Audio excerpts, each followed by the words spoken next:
ఓం శ్రీ గణేశాయ నమః. శ్రీమాత్రే నమః. తెలుగు భక్తి మార్గం ప్రేక్షకులకి నమస్కారం. మనం ఈ వీడియోలో 7 కొండల్లో వెంకన్న ఎక్కడ అనే అంశం మీద ఈ వీడియో చేసుకుంటున్నాము. 7 కొండల గురించి తెలుసుకుందాం. సాధారణంగా మన నిత్య జీవితంలోనే తిరుమల తిరుపతిని దర్శించిన వాళ్ళు అంటూ ఎవరు ఉండరు. మన ఇంట్లో శుభకార్యాలు చేసుకున్నప్పుడు, ఆపద మొక్కులు చెల్లించుకోవాలనుకున్నప్పుడు, తలనీలాలు ఇవ్వడం, రకరకాల ఏది అయినా సరే ముందు మనం వెంకటేశ్వర స్వామికి మొక్కుకోవడం అనేది ఒక ఆచారంగా వస్తున్నది. మనం అలాగే నిర్వహిస్తూ ఉంటాం. పెళ్ళిళ్ళైనా, ఇంట్లో ఉపనయనాలైనా, ఏ శుభకార్యం జరిగినా ముందు నూతన దంపతుల్ని అక్కడికి దర్శించుకుంటారు అని దాన్ని మొక్కడం అది జరుగుతూ ఉంటుంది. అలాగే ఇంకా కొంతమంది కాలినడకన వెళ్ళిన వాళ్ళు ఉంటారు, కాలినడకన వస్తామని మొక్కుకున్న వాళ్ళు ఉంటారు. రకరకాలుగా ఎక్కలేని వాళ్ళు దేవస్థానం వాళ్ళ బస్సుల్లోను, కారుల్లోను, ఎవరి అవకాశాన్ని బట్టి వాళ్ళ సొంత వాహనాల్లోనూ మనం 7 కొండలు దాటి స్వామిని దర్శించుకుంటాం. వెంకటేశ్వర స్వామిని కృపకు కటాక్షాన్ని మనం పాత్రలు అవడానికి ప్రయత్నం చేస్తూ ఉంటాం. అందులో మనం వెళ్ళినప్పుడు ఈ కాలినడకన ఎక్కినప్పుడు కానీ, లేదు మన బస్సులు అలా వెళుతున్నప్పుడు కానీ, ఈ కొండలన్నీ దాటుకుని వెళ్తాం. కానీ ఆ కొండలు ఏంటి, ఈ కొండ ఎందుకు ఈ పేరు వచ్చింది అని కానీ, లేకపోతే దీని తర్వాత ఏది వస్తుందని కానీ మనకంత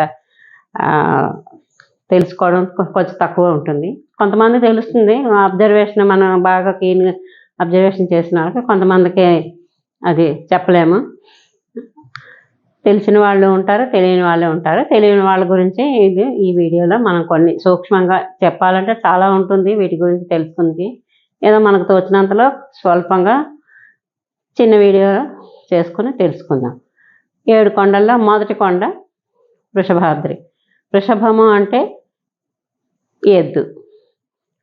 వృషభము అంటే ఎద్దు అని మన నిత్య వాడుకలో ఉన్న పదము. అయితే ఇది ఈ కొండకు ఎద్దు స్వరూపంలో ఉంటుంది కాబట్టి దీనికి వృషభాద్రి అని వచ్చిందేమో అని మనం మామూలుగా అయితే అనుకుంటాం. కానీ కాదు, శబ్దము అని అర్థం. వృషభము అంటే శబ్దము అని అర్థం. అయితే ఇది శబ్దము కూడా పరబ్రహ్మ స్వరూపమే అని చెప్పడమే దీని ఉద్దేశం అన్నమాట. ఈ కొండని మనం స్వామిని మొదటి కొండ, స్వామిని గోవింద గోవింద అని శబ్దం చేసుకుంటూ మన మనసులోనే కానీ బయటకు కానీ చక్కగా గట్టిగా మనం శబ్దం చేసుకుంటూ మొదటి అడుగు వేయడమే ఈ కొండ ఉద్దేశం. ఈ కొండకి పేరు రావడానికి ఒక ఉద్దేశం అన్నమాట. దీన్ని వృషభాద్రి అని పిలవడానికి ఒక అర్థం. తర్వాత రెండోది వృషాద్రి. వృషాద్రి అనగానే ధర్మము అని అర్థం. మొదటి కొండ ఎక్కేస్తాము, తర్వాత రెండవ కొండకు వచ్చేపాటికి అది వృషాద్రి. వృషాద్రి అంటే వృషభం అంటే ధర్మం అని సంస్కృతంలో అర్థం. ధర్మాన్ని మనం కలిగి ఉండడమే దీనికి అర్థం అన్నమాట. అంటే ధర్మాచరణం మనం కొనసాగించుతూ మన ధర్మాన్ని మనం నిర్వహిస్తూ మనం స్వామిని కొలుచుకున్నప్పుడు ఖచ్చితంగా స్వామి మనకి దర్శనమిస్తారు అని చెప్పడమే ఈ ఉద్దేశం. అంటే మనం ఎప్పుడైతే అక్కడికి వెళ్ళగలుగుతామంటే స్వామి ఆజ్ఞ లేనిదే మనం అక్కడికి వెళ్ళలేము. ఎన్ని ప్రయత్నాలు చేయండి, మనం ఎంత ప్రయత్నం చేసినప్పటికీ కూడా అతని ఆజ్ఞ ఉంటేనే మనం 7 కొండలు మనం ఆ తిరుమల తిరుపతి దేవుడిని మనం సందర్శించగలుగుతాం. ఆయన ఆజ్ఞ లేకపోతే మనం వెళ్ళలేము. అంటే ఇప్పుడు మనం మొదటి కొండకి రెండో కొండ వృషాద్రికి చేరుకున్నాము అంటే మనం ధర్మంగా ఉండి మనకి మన యందు స్వామి ఉన్నట్టే లెక్క అనమాట. మనం వెళ్ళగలుగుతున్నామని చెప్పడమే దీని ఉద్దేశం. మూడోది గరుడాద్రి. గరుత్మంతుడు మనకు తెలుసు. సాక్షాత్తు శ్రీమన్నారాయణుడి వాహనము గరుత్మంతుడు. గరుత్మంతుడు వేదస్వరూపుడు. అందుకని ఉపనిషత్తుల్ని తలుచుకుంటూ 3వ కొండని ఎక్కడం మొదలు పెట్టడమే ఈ కొండ ఉద్దేశం అన్నమాట. 3వ కొండను తలుచుకుని గరుత్మంతుడిని వేద పురుషుడు ఎవరైతే ఉన్నారో ఈ గరుత్మంతుడిని శ్రీమన్నారాయణ వాహనము ఆయన తలుచుకుంటూ అందులో ఉన్న ఉపనిషత్తులు ఏవైతే ఉన్నాయో వాటికి సంబంధించినవి మనం తలుచుకుంటూ, అంటే మొత్తంగా స్వామిని 24 మనం ఎంతసేపు అయితే మనం ప్రయాణం చేస్తూ ఉంటామో 7 కొండలు ఎక్కడానికి అంతసేపు కూడా స్వామిని ఈ 7 కొండల గురించి, ఏ కొండకి ఏ పేరు వచ్చింది, దాని విశిష్టతలు ఇవి తలుచుకుంటూ మాత్రమే మనం ప్రయాణం కొనసాగించడం అని ఒక అర్థం అనమాట. ఈ గరుత్మంతుడు. మూడోది గరుడాద్రి అయిపోయింది. 4వది అంజనాద్రి. అంజనాద్రి అంటే ఆంజనేయ స్వామి తల్లి పేరు అంజనాదేవి. అలాగే అంజనము అంటే కాటుక, అంటే నలుపు. కాటుక నలుపుగా ఉంటుంది. అంటే మనలోని జ్ఞానాన్ని, మనలో అజ్ఞానాన్ని పారద్రోలి జ్ఞానం వైపు తీసుకువెళ్ళడమే ఈ 4వ కొండ. అంటే స్వామికి దగ్గర అవుతున్నాం అనమాట. వెలుగుని నింపుకోవడమే ఈ కొండ ఉద్దేశం. ఎప్పుడైతే 3 కొండలు దాటి 4వ కొండకు చేరుకున్నామంటే సగం పైన మనం వెళ్తున్నట్టే స్వామికి దగ్గర అవుతున్నాం అని చెప్పడమే ఈ కొండ ఉద్దేశం అనమాట. దివ్యాంజనాన్ని అంటే దివ్యాంజనము అంటే వెలుగు అనమాట.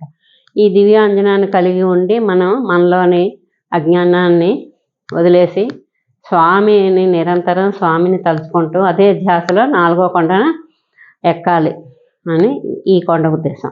5వది శేషాద్రి. శేషాద్రి ఏంటి అంటే 5వ కొండ శేషాద్రి. ఇది అనంతుడు అనే సర్పరాజము ఆదిశేషువై మన వెంకటేశ్వర స్వామికి అంటే విష్ణుమూర్తికి సేవలు చేస్తూ శేషంగా మిగిలిపెట్టారు. శేషంగా మిగిలిపోవడమే అంటే స్వామికి మనం ఎంత సేవ చేసినా కూడా శేషమే అవుతుంది. అది ఎప్పటికప్పుడు ఎంత చేసినా ఇక్కడితో అయిపోయింది అని లేదు. ఇది చెప్పడమే శేషాద్రి తాలూకా ముఖ్య ఉద్దేశం, ఈ కొండ ఉద్దేశం. అంటే అనంతుడు అనే సర్పరాజము ఆదిశేషుడిగా స్వామికి నిత్యం సేవలు అందిస్తూ శేషంగా మిగిలిపెట్టారు. అలాగే మనం కూడా స్వామికి నిరంతరం సేవలు చేస్తూ స్వామి సేవలోని ఎప్పుడు శేషంగానే ఉండాలి అని ఈ కొండ మనకు తెలియచేస్తుంది. 6వ కొండ వెంకటాద్రి. ఈ వెంకటాద్రి కొండల మధ్యలో లోయలో ఉందట ఈ కొండ. ఇక్కడే మన స్వామి ఉండేది. మనం ఈ స్వామిని తలుచుకుంటూ స్వామి దర్శనం, వెంకటేశ్వర స్వామి దర్శనం అవగానే మన జన్మ సార్థకం అవుతుంది. మనం మర్చిపోతాం. స్వామిని చూసినంతసేపు మనం ఇహలోకంలో ఉన్నామన్న సంగతి మర్చిపోతాం. ఇంకా ఎంత చూసినా తనివి తీరదు, చూడాలనే ఉంటుంది. కాకపోతే అక్కడ అవకాశం లేదు. ఇంకా స్వామి దర్శనం అయిందంటే మన జన్మ ధన్యమైనట్టే. ఇప్పుడు 7వది నారాయణాద్రి. ఈ 6 కొండలు దాటి 7వ కొండకు చేరుకున్నప్పుడు నారాయణాద్రి. నారాయణ శబ్దము అంటే ఎప్పుడు చివరిగా వచ్చేది నారాయణాద్రి. చివరిగా మనం ఎప్పుడు కూడా మన ముక్తి మోక్షం ఏది కావాలనుకున్నా కూడా ముందు మన అవసాన దశలోని నారాయణ నారాయణ అనమంటారు చూసారా. అందువల్ల ఈ చివరిగా వచ్చిన ఈ నారాయణాద్రిని దర్శించుకుంటే మన జన్మ, మన తాలూకా కష్ట నష్టాలు ప్రారంధాలు ఏ ఉన్నాయో అన్నీ పోతాయి. మనం చక్కగా పునీతులు అవుతాం అన్నమాట. నారాయణాద్రి అయిన తర్వాత చక్కగా మనమేమో మన జీవితం పరిపూర్ణమైనట్టే. ఈ నారాయణాద్రిని మొత్తం 7 కొండలు దర్శించుకుని నారాయణాద్రిని చివరిగా దర్శించుకున్నాక అప్పుడు మన జీవితం పరిపూర్ణంగా అయినట్టే మనం లెక్క వేసుకోవాలి. వీలైనంత మన జీవితంలో ఎన్నిసార్లు స్వామిని దర్శించుకోగలిగితే అంత అదృష్టం. సేవ చేయగలిగితే ఇంకా అదృష్టం. ఆ సేవ అతను ఆజ్ఞ లేనిదే మనం ఆ సేవలు కూడా చేయలేము. మనకు దానికి కృషి చేయాలి. చాలా పట్టుదల కృషి ఉంటేనే మనం పూర్వజన్మ సుకృతం ఉంటేనే మనం స్వామి సేవలో తరించగలుగుతాం. ఎవరికి ఎన్ని రోజులైనా స్వామి దగ్గర మనం వెళ్ళి చక్కగా వారం రోజులు చేసిన వాళ్ళు, 10 రోజులు చేసిన వాళ్ళు, కనీసం ఒక్కరోజైనా సేవ చేసిన వాళ్ళు, వాళ్ళ జీవితాలు ధన్యమైనట్టే లెక్క చేసిన వాళ్ళు. మనం కూడా మళ్ళీ అంటే ఇప్పుడు వయోభారంతో ఉన్నవాళ్ళు కాకుండా యువతులు మామూలుగా చక్కగా చేయగలిగిన వాళ్ళు, చిన్నపిల్లలు వాళ్ళు చేసి చక్కగా స్వామి ఆజ్ఞ కరుణా కటాక్షాలకి పాత్రలు అవ్వమని సేవ చేయడానికి వీలుగా ఎవరికైనా జీవితంలో కనీసం ఒకసారైనా సందర్శించి స్వామి సేవలో మనం తరించాలని చెప్పడమే ఈ వీడియో తాలూకా ముఖ్య ఉద్దేశం. గోవిందా గోవిందా. నచ్చితే షేర్ చేయండి, లైక్ చేయండి, సబ్స్క్రైబ్ చేసుకోండి. ఇలాంటి వీడియోల గురించి తెలుగు భక్తి మార్గం ఛానల్ చూస్తూ ఉండండి. స్వస్తి.